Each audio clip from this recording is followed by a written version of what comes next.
بسم اللہ الرحمن الرحیم۔ السلام علیکم سجنوں و متروں، میں ہوں ارشد یاسین اور آپ دیکھ رہے ہیں ریڈار۔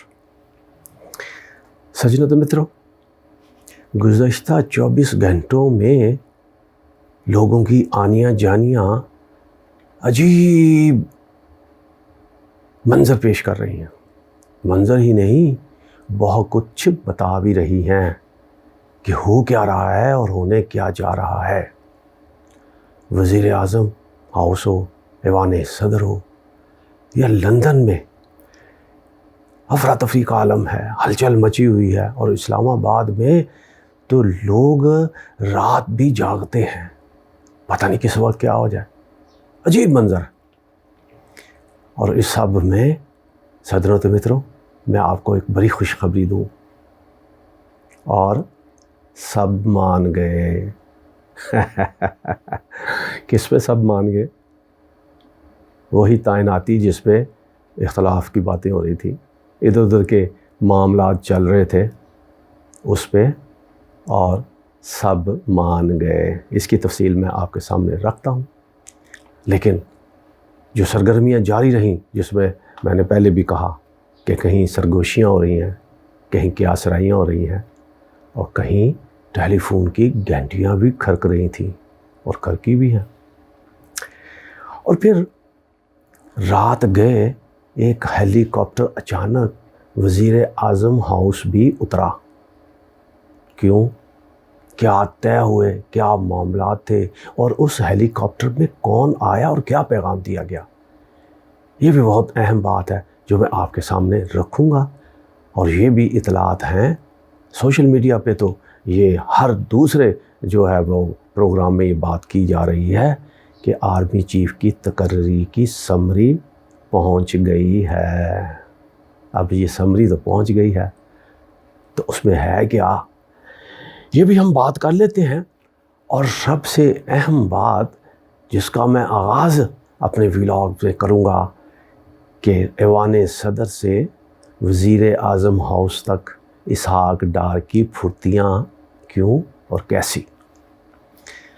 سجنوں و متروں، جب سے اسحاق ڈار وطن واپس آئے تو وزیر اعظم کے طیارے پہ تھے، اور کیس یہ وہ سارے وہ NRO پتہ ہی نہیں کدھر گیا، کیا ہوا کیا نہیں ہوا، تاہم وہ پاکستان کی معیشت کو سنبھالا دینے آئے تھے، اور بہت سارے معاملات انہوں نے یقیناً کیے بھی ہوں گے جو عوام کے سامنے نہیں آ پائے، لیکن کل رات کی جو پھرتیاں ہیں اس کے نتائج یقیناً سامنے آ گئے ہیں، جس پر میں کہہ رہا ہوں اور سب مان گئے۔ اب پھرتیاں تھیں کیا؟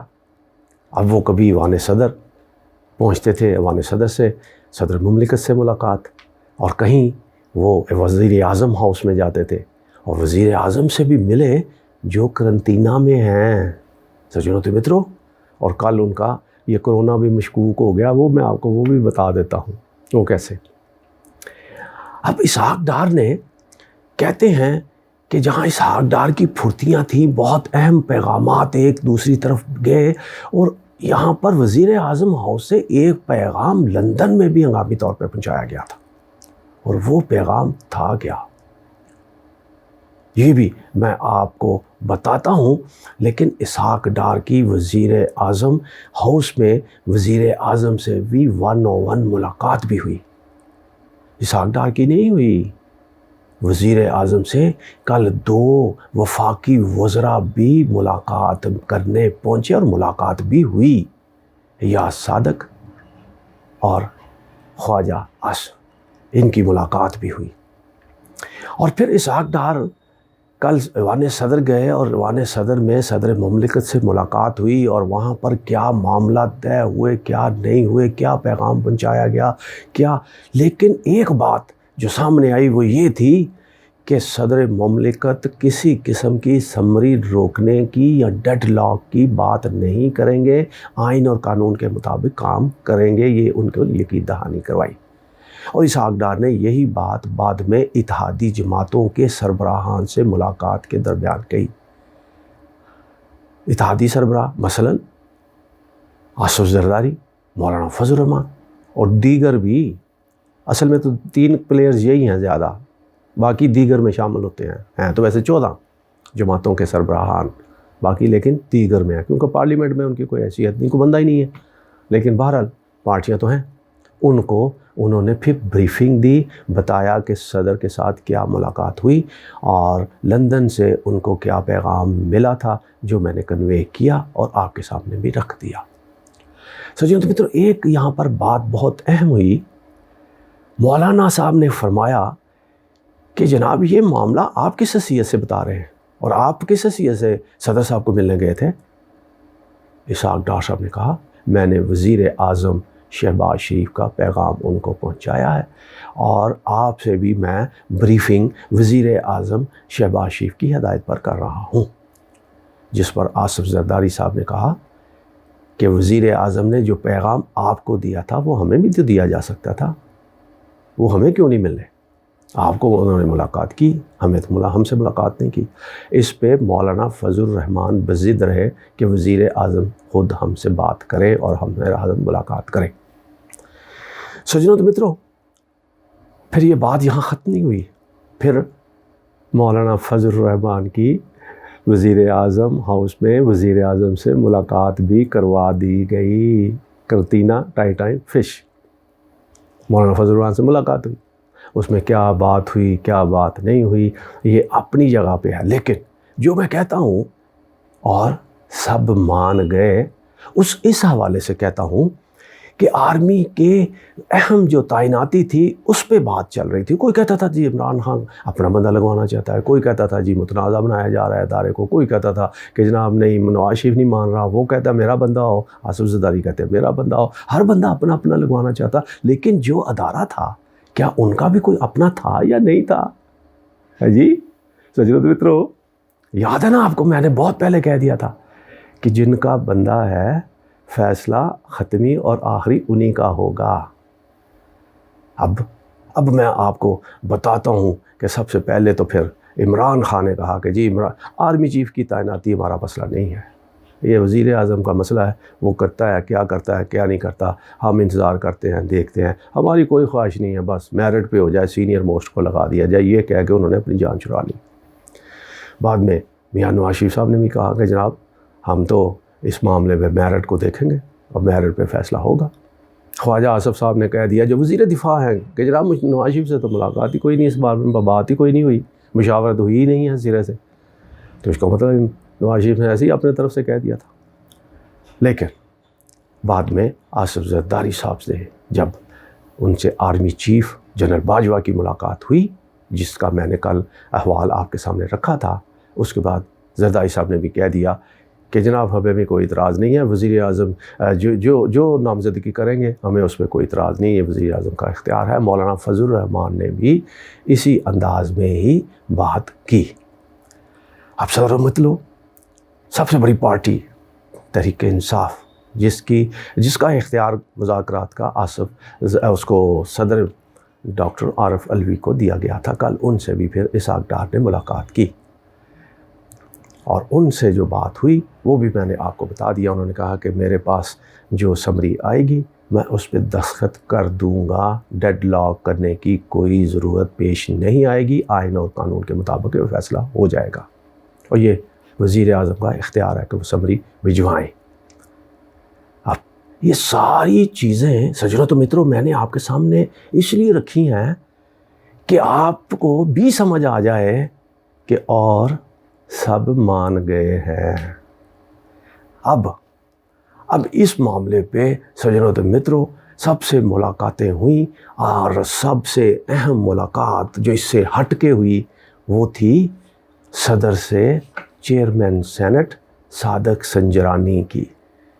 اب صادق سنجرانی جن کا نمائندہ سمجھا جاتا ہے، کسی پارٹی میں نہیں، کوئی ممبر نہیں، لیکن آصف زرداری جیسے بندے کو ہرا دیا، سینٹ میں چیئرمین بن گئے، اور سب سے پہلی بار تو یہ عجیب معاملہ تھا کہ حکومت کا ہرا دیا اور چیئرمین سینٹ بن گئے، بندہ کوئی نہیں ہے ساتھ، پارٹی کوئی نہیں ہے، کسی پارٹی میں نہیں۔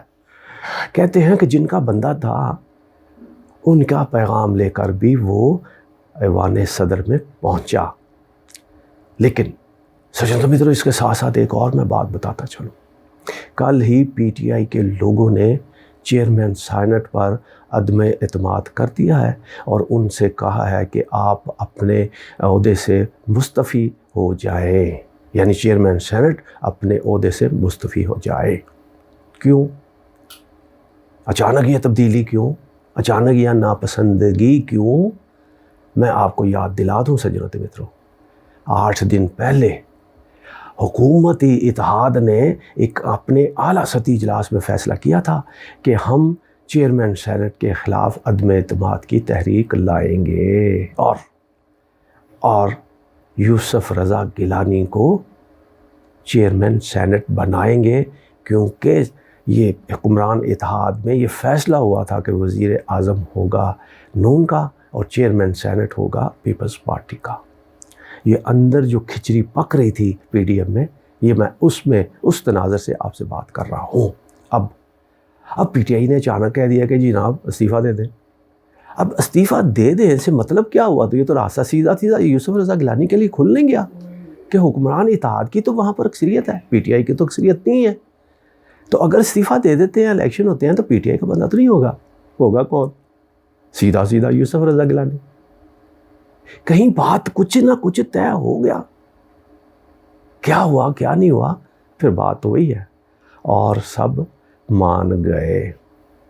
اب سجنوں تو مترو، ایک اہم بات جاتے جاتے میں آپ کے سامنے رکھ دوں کہ کل آرمی چیف سے آصف زرداری کی ملاقات کے حوالے سے میں نے آپ کو احوال بتایا تھا، اور اب ایک نئی آرمی چیف سے جو ملاقات ہوئی ہے اور وہ بھی میں آپ کے سامنے رکھ دیتا ہوں.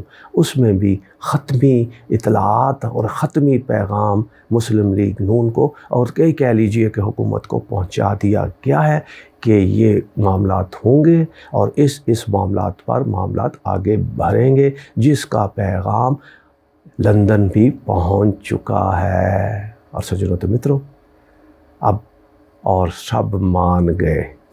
اب اس میں بھی گیم ہو رہی ہے دونوں طرف سے. اعتماد کسی کو بھی نہیں ہے، ہر بندہ خوف زدہ بھی ہے، ڈر بھی ہے، پتہ نہیں کیا ہو جائے کیا نہ ہو جائے. اچھا کس کو کیا ڈر ہے اور اس کے لیے وہ احتیاطی تدابیر کیا اختیار کر رہا ہے، کیا کرنے جا رہا ہے، میں اس سارے معاملات کا احوال آپ کو اگلے ویلاگ میں بتاتا ہوں. اب تک کے لیے اتنا ہی. اپنا بہت خیال رکھیے گا. پاکستان زندہ باد.